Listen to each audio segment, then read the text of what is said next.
You can't really blame the Republicans in Congress or Kevin McCarthy because they didn't do the Roe v. Wade reversal. That was the Supreme Court. So it would have been far better off if that hadn't happened. Well, I'm glad that everyone's admitting that now.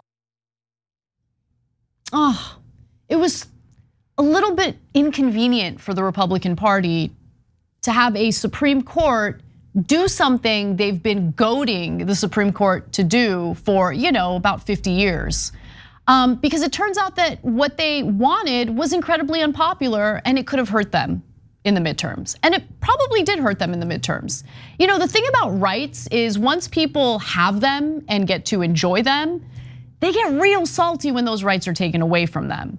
So the reversal of Roe v. Wade was the first time the Supreme Court had snatched rights away from the American people that had previously been granted to the American people by the same Supreme Court, okay, by the same part of the judiciary.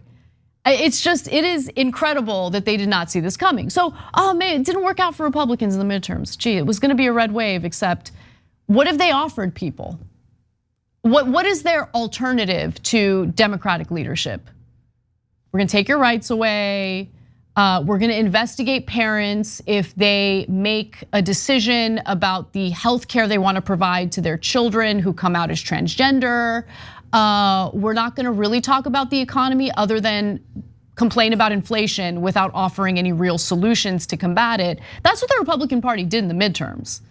And so, yeah, do I think taking rights away, abortion rights, reproductive rights away from the American people was unpopular and hurt them during the midterms? Absolutely. But it was one of many factors. Let's not get it twisted. What's sick about this whole thing, though, is that everything they do, constantly weighing in on culture war narratives, it's all meant to be a distraction from the real robbery that takes place, right? They love to help their corporate donors rob all of us. That's what they do. But they need something to run on, so they run on culture war narratives. We're going to outlaw abortion. We're gonna outlaw this. We're gonna make sure government gets involved in the most intimate elements of your life. And they're shocked that it turns out that no, Americans don't want big government when it comes to social issues, when it comes to our personal lives, when it comes to things that might make us happy but have absolutely no negative impact on anyone else. Government shouldn't be involved in that. Government, though, should be big when it comes to, regulating some of these corporations, namely the corporations that have been penalized as of late for breaking child labor laws. We just did a story yesterday about a slaughterhouse that was employing children as young as 13 years old, assigning them to overnight shifts. Yeah, I want big government when it comes to doing something about that. But Republicans certainly don't. What's also interesting is how the reversal of Roe has impacted the personal lives of very young people in this country when it comes to dating, when it comes to intimacy. There's a lot of fear, and for good reason.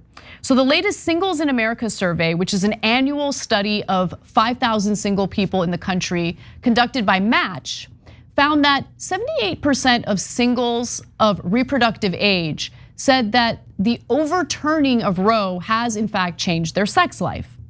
So let's get into some specifics. In fact, 25% overall and 28% of Gen Z say that they'll use or ask their partners to use condoms more often, which I don't have a problem with. I think that's a good thing. Even though they really need to get the condom game, revamped. Like, really, you guys can't figure out how to make a condom that doesn't feel terrible? Like, figure it out. Okay, it's time. Nonetheless, let's move on. There are other results of this survey that I think are telling. So 20% overall, or 27% of Gen Z are more hesitant to have sex.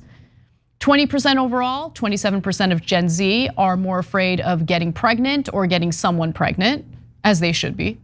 And 13% said that SCOTUS, meaning the Supreme Court decision, made them more hesitant to date. And when you have statistics indicating that over the last several years, intimacy among young people has really taken a big dive. You have fewer men, young men, in meaningful, intimate relationships, which is also not a good thing. This is not a positive development in our country. People should not be living in fear when it comes to their personal lives, their dating lives, and whether they get intimate with a partner.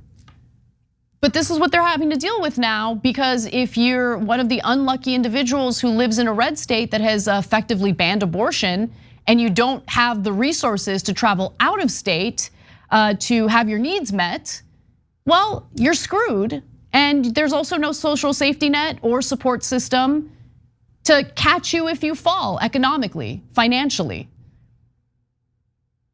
So yeah, didn't work out so well for Republicans. What a shocker that this was an incredibly unpopular thing to push for and succeed in accomplishing. Wow, who could have seen that coming? You know, Greg Gutfeld maybe would have some redeeming qualities if his comedy made up for his stupidity, but it doesn't, so no redeeming qualities for Greg Gutfeld. Yet he's still employed at Fox News and I'm sure makes a ton of money spewing his moronic takes. Thanks for watching The Young Turks, really appreciate it. Another way to show support is through YouTube memberships. You'll get to interact with us more. There's live chat emojis, badges. You've got emojis of me, Anna, John, JR, so those are super fun. But you also get playback of our exclusive member-only shows and specials right after they air. So all of that, all you gotta do is click that join button right underneath the video. Thank you.